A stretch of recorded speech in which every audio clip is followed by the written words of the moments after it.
Mulherada do CPC.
Cresceu. Lá.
Boa noite a todos.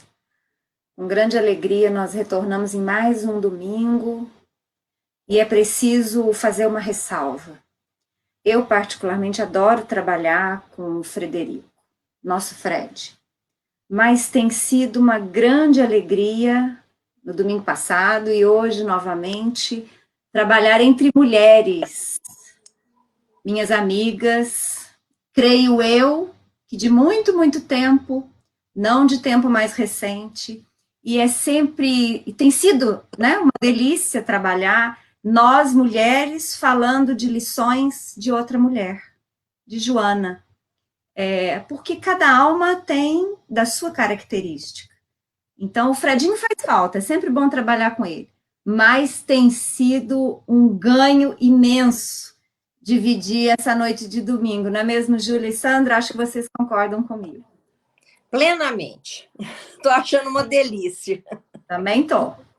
Bom, hoje o nosso estudo é da lição 20, de Joana de Ângeles, convite ao Evangelho.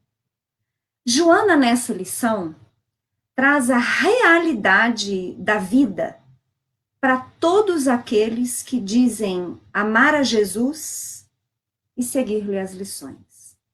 Ela vai relembrar nessa lição que nós não receberemos facilidades, mas que estaremos sempre amparados.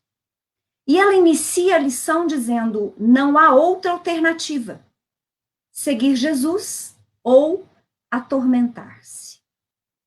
Fala-nos, Joana, que as dificuldades e os grandes desafios permanecerão. Rudes. Que a necessidade de sacrifício, de renúncia e do testemunho da nossa fé vai exigir de nós extrema dedicação, persistência.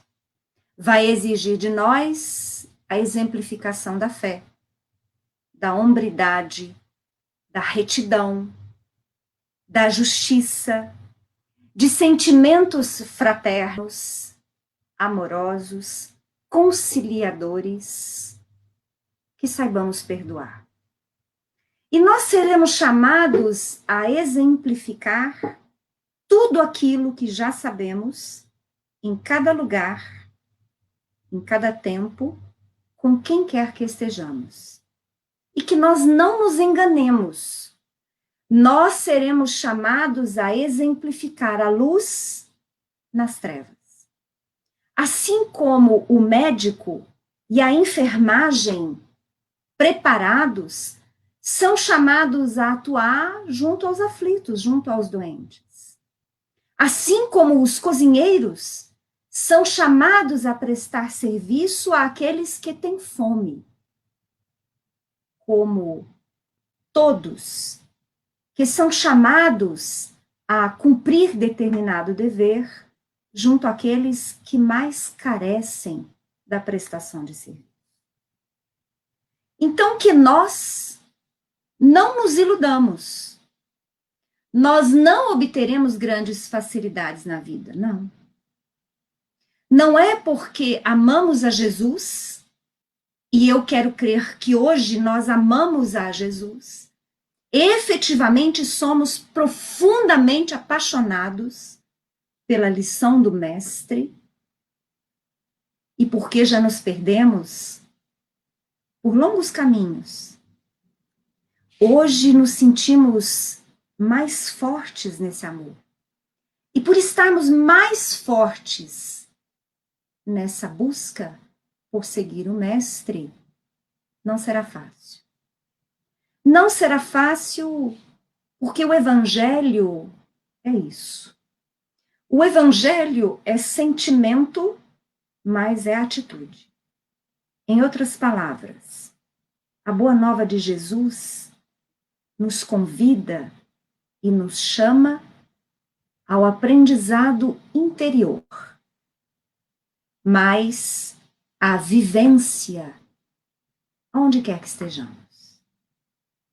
Não nos basta somente o entendimento e a amorosidade interna se nós não soubermos extrapolar. Porque nós somos emissão de amor. Nós somos emissão de energia. Nós, espíritos, estamos em constante troca de boas emanações, de boas vibrações, mas também de influências negativas. E porque nós buscamos na fonte do Cristo vibrações de amor, de compaixão, de caridade, porque nós acreditamos na doação que Jesus nos convida a fazer em benefício de todas as criaturas. Porque cremos nisso. Nós somos chamados a viver isso. É muito interessante quando paramos para analisar essa necessidade do aprendizado em nós. Porque nós vamos perceber nitidamente que a evolução requer de nós a persistência necessária para a repetição imprescindível. Porque nós vamos percebendo que na conquista das virtudes, as quais Jesus exemplifica o mestre, na busca do desenvolver destas virtudes, é imprescindível o treino, a experiência. E como o pescador só aprende efetivamente a pescar no mar ou no rio, como o nadador também só aprende a nadar enfrentando a água. Como o pássaro que nasce com asas só vai aprender efetivamente a voar voando, nós vamos efetivamente nos tornar seres melhores vivendo. E somos chamados a viver nas mais diversas situações, com os mais diversos companheiros. Mesmo sabendo que estas dificuldades são difíceis, verdade é que com Jesus nós encontraremos segurança, conforto, esperança, misericórdia. As facilidades da vida nós não encontraremos, não. Mas nós não estaremos sós. E nos sentiremos com Jesus mais fortes, mais corajosos. Nos sentiremos como verdadeiros desbravadores, não só do nosso caminho pessoal, mas desbravadores do caminho que a humanidade precisa seguir. Joana fala ainda que além destas dificuldades, além das renúncias que a vida vai apresentar a todos nós indistintamente, nós teremos que lidar com os nossos desafetos passados e os que criamos ainda hoje, na atual vida. Todos eles ainda se oporão a nós. Isso porque eles não acreditam ainda na nossa modificação. Em geral, nós já o fizemos sofrer muito. E por isso duvidam de nós.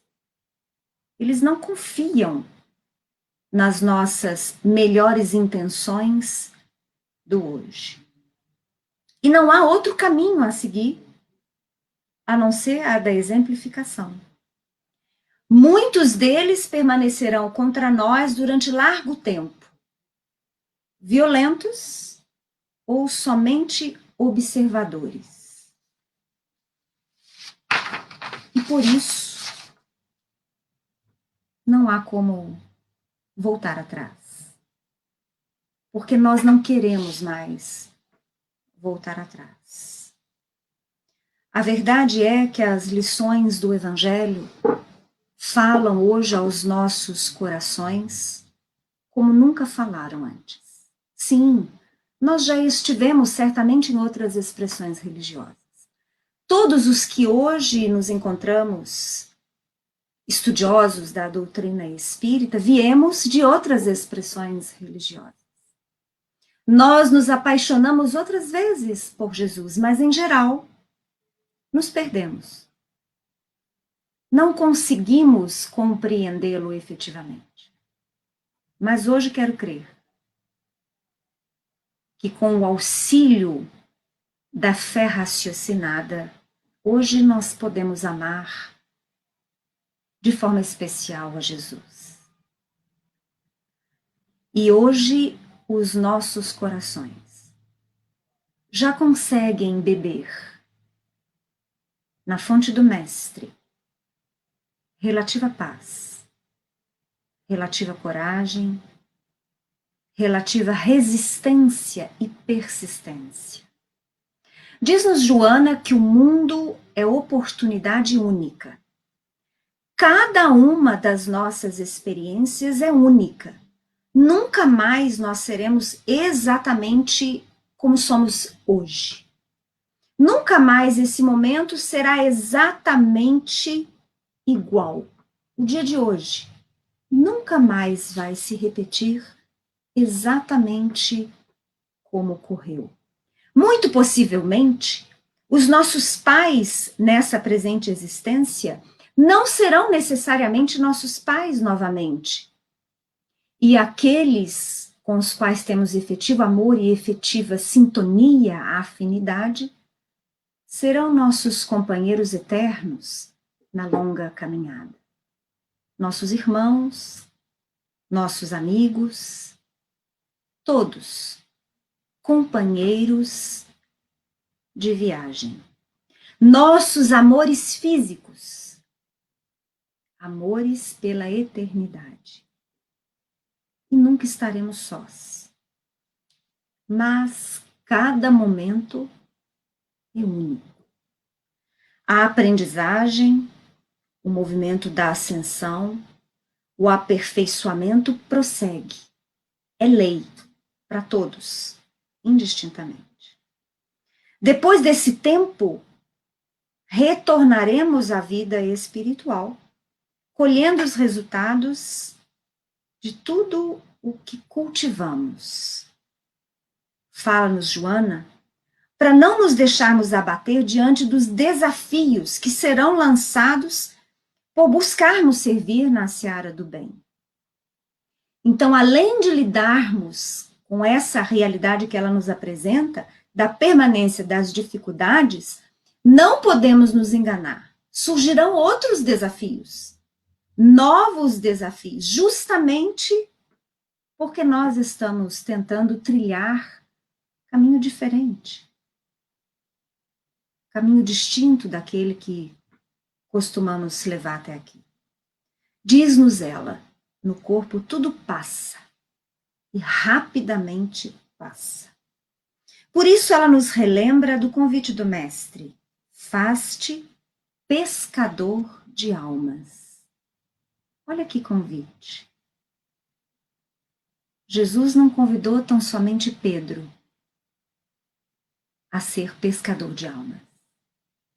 Pedro exemplifica todos nós. Os 12 apóstolos representam toda a humanidade, porque eram eles homens simples, homens com dificuldades, homens que ainda traziam imperfeições e que muitas vezes se viram em dúvida em relação àquilo que o mestre ensinava, porque era muito diferente de tudo que eles estavam acostumados a fazer, como eles estavam acostumados a ser. Então, esse convite que o mestre faz a Pedro é convite para todos nós. Faz-te pescador de almas. Que saibamos viver arremessando às criaturas redes de amor, de mansidão, de tolerância, de respeito, de compreensão, perdoando, acolhendo, esclarecendo, para que possamos apanhar peixes, homens, em desajuste, sofridos, incompreendidos, tristes, desajustados, invigilantes, doentes, iludidos, céticos. E que, uma vez apanhados em nossas redes, nós possamos alimentá-los em nome de Jesus. Nós possamos sustentá-los com Jesus. Que possamos matar a sede de cada um deles, aliviando a ansiedade, diminuindo a angústia, diminuindo a solidão, a fome do pão, mas principalmente a fome da alma. Para que também eles, sentindo-se sustentados, amparados, fortalecidos, possam se fazer também de novos e novos pescadores de almas. O convite do Evangelho não tem destinatário certo. Os destinatários somos todos nós. E aqueles que seguirão após nós. E os que seguirão após nós. Que essa matemática seja assim. E quem sabe, eu creio, certamente, nós encontraremos logo adiante, dali a um século, 2, 3, 1 milênio, o mundo pacificado e amoroso que nós aguardamos e pedimos há tantos milênios. Que Jesus não nos desampare, que não nos sintamos acovardados diante da dificuldade.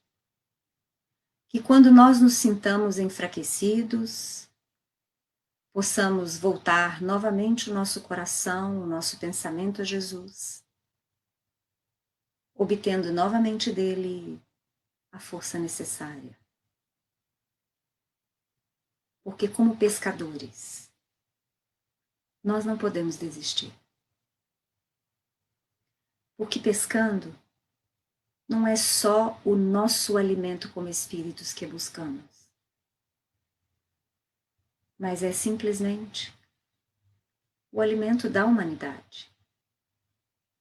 Eu quero ser pescador,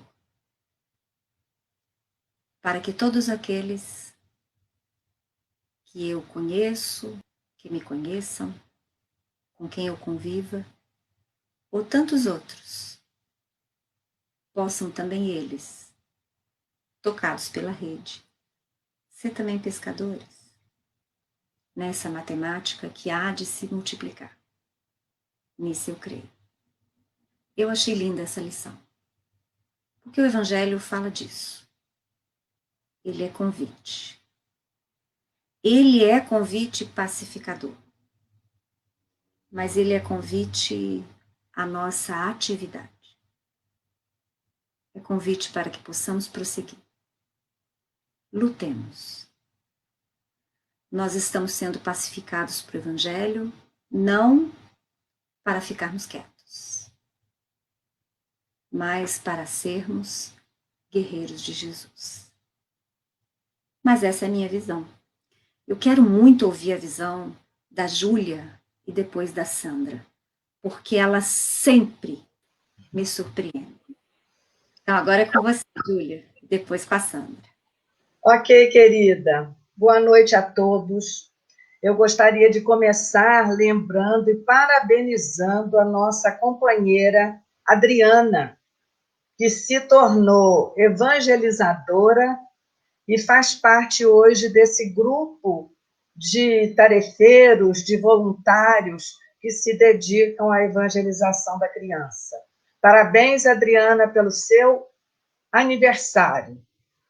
Sem dúvida que a sua colaboração ao nosso trabalho na evangelização é ímpar, não resta a menor dúvida, né? E você atendeu o convite. Por quê? Hoje, como disse Cristiane, a página é Convite ao Evangelho. E eu gostaria de começar exatamente, né, por essa finalização de Cristiane, que ela disse que o Evangelho é convite à ação. Eu compreendo da mesma maneira. Para mim, o convite do Evangelho é um convite à ação. No domingo passado, Joana, ela nos convocou, nos convidou ao estudo. Claro que nós precisamos estudar, mas logo em seguida ela traz o convite, né, que nos cabe depois do estudo, que é o de agir, convite ao Evangelho. E por que eu penso que o Evangelho é convite à ação? Porque Jesus disse, vem e segue-me. Essa foi, digamos assim, a mensagem de Jesus. O que os evangelistas registraram foi a vivência, a experiência de Jesus como ser humano encarnado nesse planeta. E Jesus foi seguido não apenas pelos 12 apóstolos, mas pelas multidões que viam nele um exemplo renovador. A boa nova que ele trouxe para apaziguar corações sofredores, corações aflitos. E Jesus deixou muito mais exemplos do que palavras. O que os evangelistas registraram foram os seus exemplos, as suas ações. Por isso eu penso que o Evangelho é um convite à ação. Porque nós precisamos nos inspirar no convite, nas ações de Jesus, para que a gente possa, né, de alguma maneira, chegar perto, o mais perto possível daquilo que ele exemplificou, né? E quando ele diz, vem e segue-me, ele nos convida a caminhar. Caminhar com ele, segui-lo, ir junto. E o Espiritismo nos mostra, né, o Consolador que Jesus nos prometeu, nos ensina exatamente isso, que nós precisamos caminhar e que esse caminho ele é constituído pelas vidas sucessivas. A cada encarnação nós damos mais um passo em direção à nossa evolução, mais um passo em direção ao nosso progresso e à felicidade a que somos destinados, né? E o interessante é que o convite de Jesus, ele vai para cada um de nós. Porque nós somos indivíduos, nós somos singulares, nós somos a individualização do princípio inteligente. Então, esse chamado vai para cada um de nós. É um chamado que você, como ser humano, né, é convocado. Esse convite de Jesus é individualizado para você, mas, ao mesmo tempo, é coletivo. Por quê? Porque na medida em que você aceita o convite, na medida em que você caminha junto com Jesus, na medida em que você segue os exemplos do Cristo, você está colaborando para o desenvolvimento de toda a humanidade. Então, vejam só que coisa mais interessante, bonita, né? Que dialética da vida está presente nesse convite ao Evangelho. Porque cada um de nós precisa evoluir, mas a evolução individual, ela é, ao mesmo tempo, a evolução coletiva, né?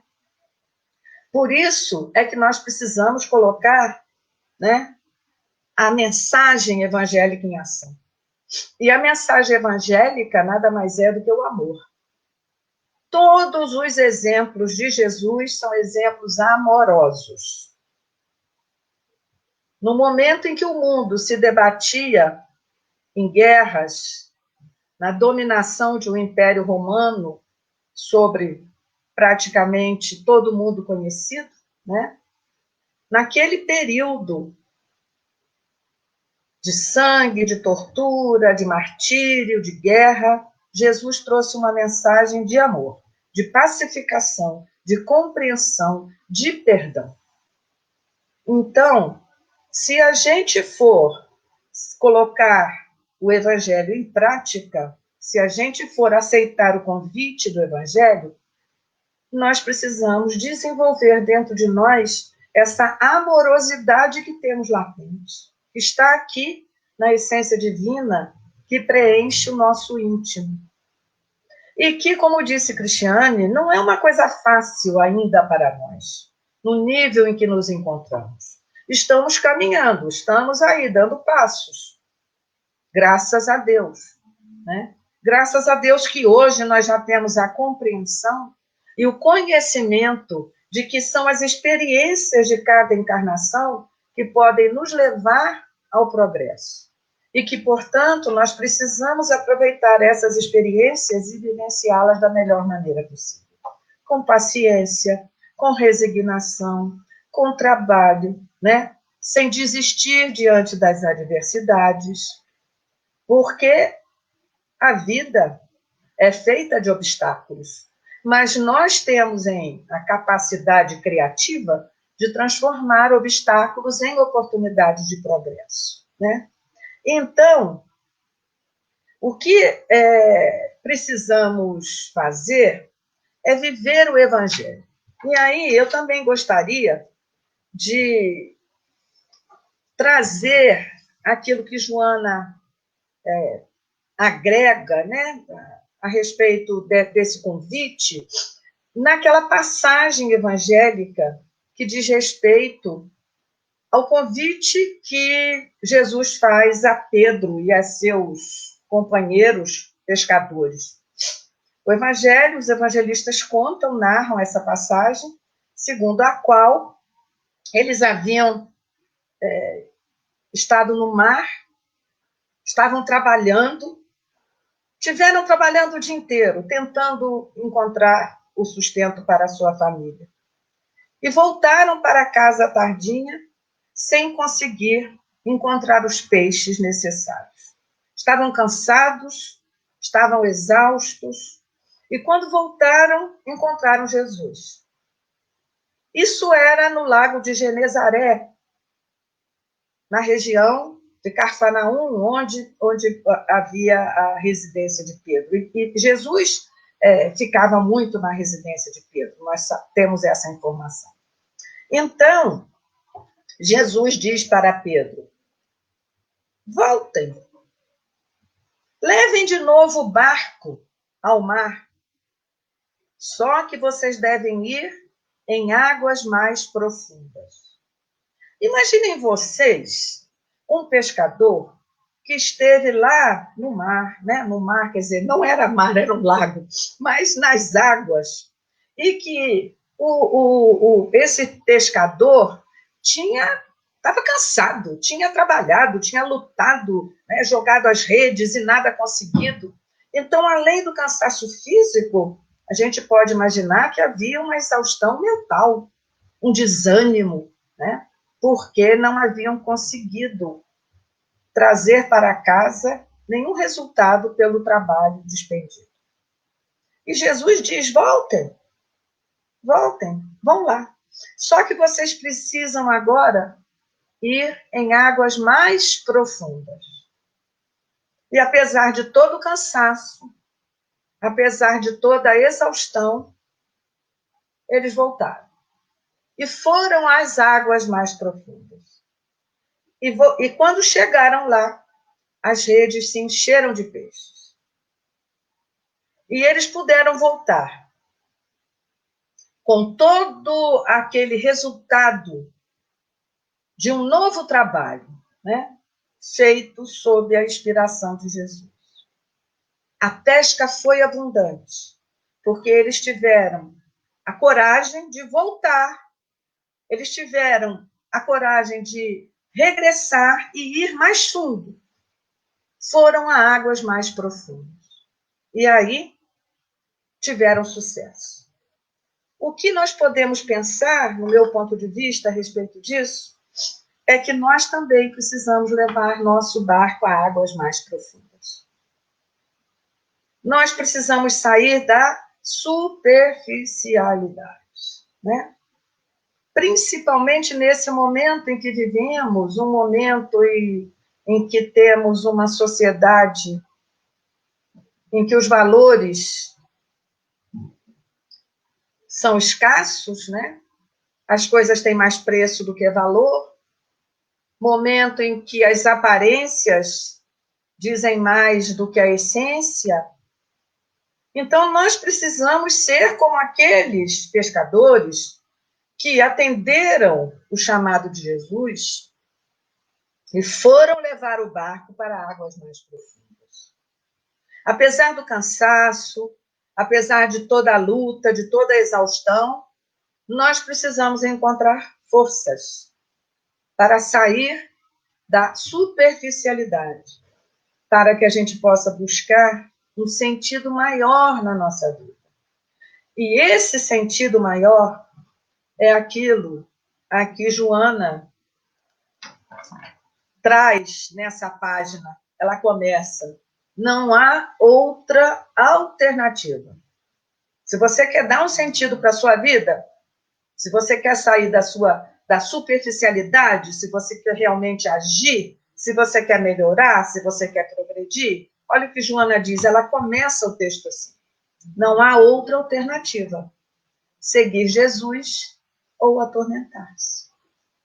Porque quando você vive em águas rasas, quando você não segue, né, a amorosidade que você tem como essência, com certeza que você se atormenta, com certeza que o sofrimento, né, a consciência vai pesar, com certeza que você terá dificuldades, né, em conviver com aqueles que compartilham a existência com você. E as experiências do tormento, elas são experiências que, apesar de terem justificativa, porque claro que tudo na vida tem justificativa, nada acontece por acaso, mas o que acontece é que elas vão exigir de nós mais tempo. Ao passo que, se a gente seguir o convite do Evangelho, se a gente seguir o chamado de Jesus, vem e segue-me, se a gente seguir Jesus, com certeza que o nosso caminho será menos penoso. Com certeza que nós poderemos levar nosso barco a águas mais profundas e, com certeza, nós teremos mais sentido e mais êxito no caminho que estamos trilhando. Essa é a minha contribuição para a noite de hoje. Agora eu chamo minha querida amiga Sandra, que vai nos brindar com a sua inteligência, com as suas palavras. Seja bem-vinda, Sandra. Boa noite, Júlia. Boa noite, Cris. Boa noite, Marina. Boa noite aos nossos queridos companheiros que estão aí acompanhando através da rede social. Também gostei muito da lição dessa noite, desse domingo, convite ao Evangelho. E como a Júlia acabou dizendo, né, a Joana começa a reflexão, o estudo dessa noite, dizendo: não há outra alternativa, seguir Jesus ou atormentar-se. Ali ela diz: seguir Jesus ou atormentar-se. E ela reforça dizendo: se estamos com Jesus, nós podemos ter certeza que nada vai mudar aqui fora. O que vai mudar é dentro de nós. continuarão os mesmos caminhos pedregosos, os mesmos problemas complicados nós vamos enfrentar no dia a dia, nós vamos conviver com as mesmas pessoas difíceis aqui à nossa volta, mas o que vai mudar é aqui dentro de nós. O que ela chama, gente, de atormentar-se? Não há outra alternativa, seguir Jesus ou atormentar-se. O que a Joana chama de atormentar-se? O que seria o atormentar-se? Eu digo que a pessoa atormentada, ela fica oscilando, igual um pêndulo de um relógio, aqueles relógios antigos, aquele relógio carrilhão antigo, ele fica com aquele pêndulo oscilando de um lado para o outro. A pessoa atormentada, ela fica como um pêndulo de relógio, oscilando entre a depressão e a ansiedade. A ansiedade é o medo do amanhã, o medo e a tentativa de tentar controlar esse amanhã, tentativa de controlar o futuro, que a gente sabe que não existe essa possibilidade de controlar, mas o sujeito ansioso está sempre tentando controlar esse futuro, tentando controlar o amanhã. E o deprimido, né, o angustiado, é aquela pessoa que sofre o tempo todo porque está presa ao passado. E ela está presa ao passado porque ela está sofrendo por duas situações, ou pelo apego ou pela fantasia. Ela está apegada àquilo que já não existe mais, que já passou, que já perdeu, que já não faz mais parte da sua realidade, do seu momento atual de vida. Ah, meu pai não está aqui mais. Ah, aquele emprego que eu tive, que era maravilhoso. Ah, aquela vida que eu tinha, que era maravilhosa. Então, aquela pessoa que sofre presa ao passado por apego, ou aquela pessoa que sofre presa ao passado porque está naquela fantasia. E se eu não tivesse feito isso? E se eu tivesse feito aquela outra escolha? E se? A pessoa que vive no e se, na fantasia. Então, a pessoa, quando ela está atormentada, ela está oscilando, como esse pêndulo, entre a depressão, que é presa ao passado, ou a ansiedade, sofrendo pelo futuro, com aquilo que ainda está por vir. Não é? Então, a Joana fala o seguinte: sem Jesus, nós estamos atormentados, sofrendo entre a ansiedade e a depressão. Com Jesus, nós experimentamos. Então, voltando, sem Jesus, nós experimentamos o vazio da solidão e o desespero. Por quê, gente? Porque normalmente nós ficamos inseguros na hora de tomar decisões, aquelas decisões do dia a dia que a vida nos impõe, porque nós temos medo de errar. Então, eu fico insegura, com medo de tomar as decisões, eu tenho medo de errar. E eu vou contar uma coisa para vocês. Ninguém aqui fora sabe qual é a melhor decisão que eu devo tomar. Qual é o melhor caminho que eu tenho que escolher. Meu pai não sabe, meu marido não sabe, ou a minha esposa não sabe, meu filho não sabe, o dirigente da casa espírita não sabe. Eles são só pessoas que estão do lado de fora, olhando a situação que nós estamos vivendo e conseguem mostrar para nós ponto que nós não estamos conseguindo ver, o que é muito válido. Mas eles não sabem o que é melhor para nós. A Joana nos diz, eu estou falando do problema, mas a Joana está nos trazendo a solução. Em Jesus, quando estamos com Jesus, no entanto, nós encontramos segurança e apoio. Com Jesus, encontramos segurança e sustentação. Por que, gente, com Jesus nós vamos encontrar a solução? Porque nós vamos deixar de viver essa oscilação, esse pêndulo entre a ansiedade de viver o futuro e a depressão de estarmos lá no passado, preso no passado. Com Jesus, nós vamos conseguir viver no presente.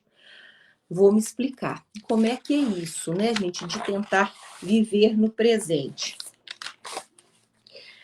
Ela tem a frase seguinte, que é o seguinte, a Joana diz: o evangelho é clima de paz em permanente efusão de esperança. Vamos ficar atento a isso. O evangelho é clima de paz em permanente efusão de esperança. Então, esperança, gente, é totalmente diferente de expectativa. Eu quero deixar aqui com vocês a diferença clara entre esperança e expectativa. Esperança é uma postura na vida, uma postura de fé na vida. Eu faço tudo que está ao meu alcance, eu faço o melhor de mim e acredito que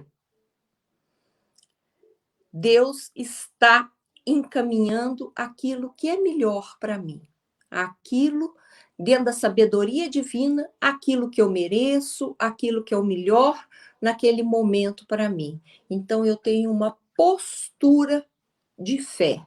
Eu espero que virá o melhor para mim.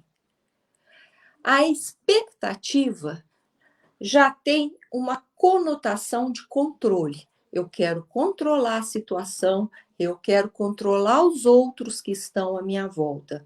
Então, quando entra essa conotação de controle da situação, de controle dos outros que estão à minha volta, aí eu dancei, porque aí entra a ansiedade. É a história do controle do futuro. Quando eu quero controlar o outro, quando eu quero controlar a situação, aí já entra a ansiedade e eu dancei. Aí eu já fico atormentada. Então, como diz a Joana, o evangelho é clima de paz em permanente efusão de esperança. Tá?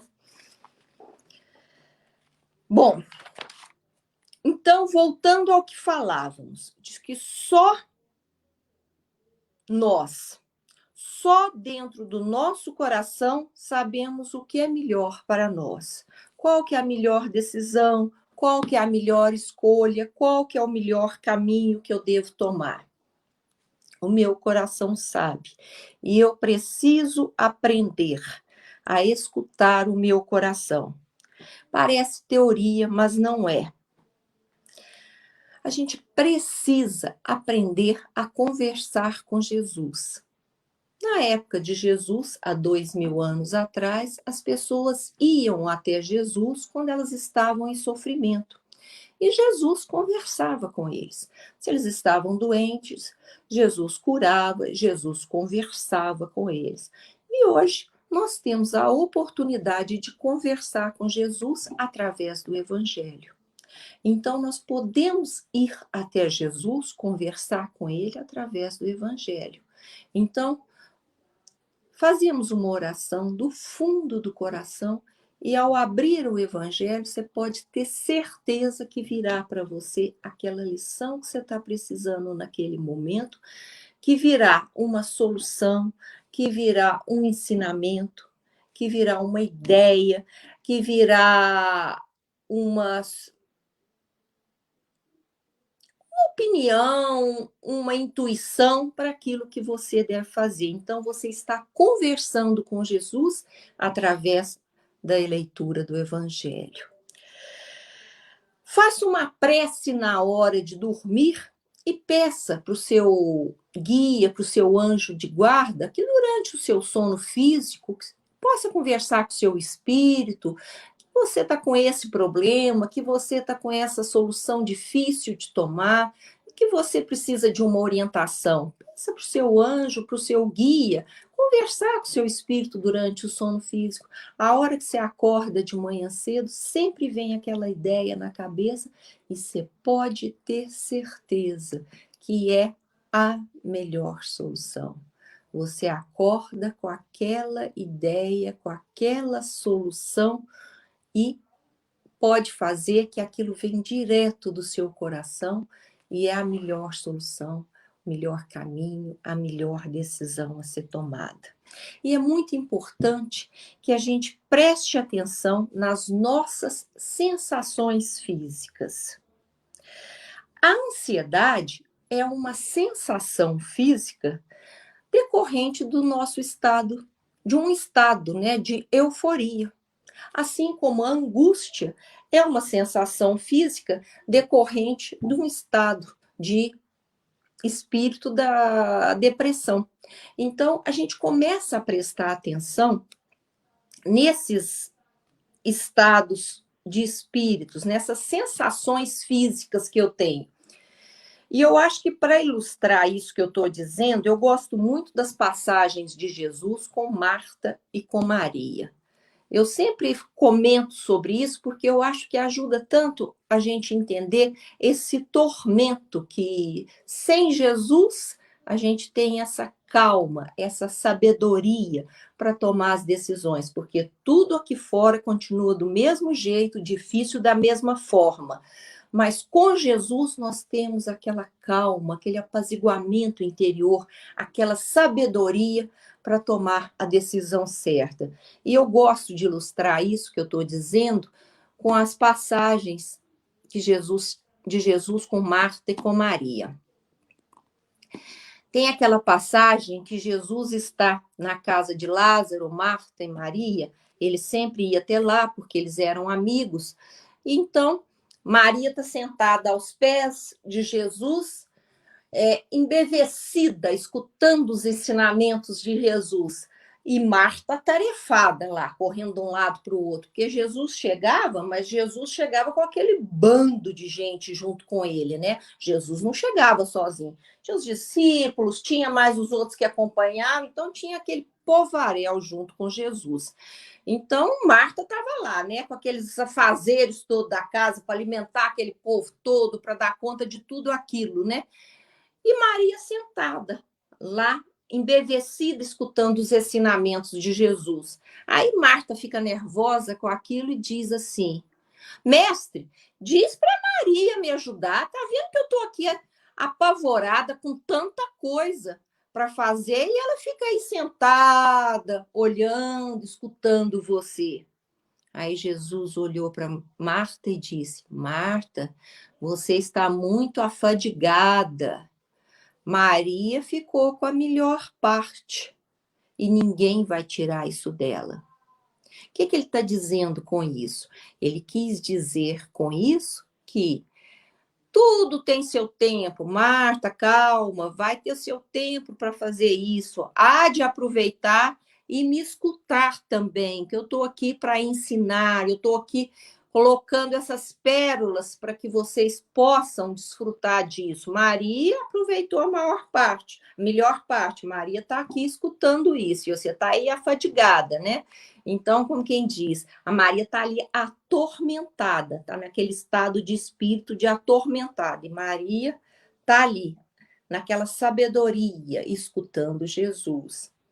Tem a outra passagem, né? Quando Lázaro, né, foi enterrado, Marta mandou chamar Jesus, e Jesus estava distante da casa deles, 40 quilômetros. Jesus recebeu o chamado, mas Jesus ainda demorou 2 dias para sair de lá e ir até a casa de Marta.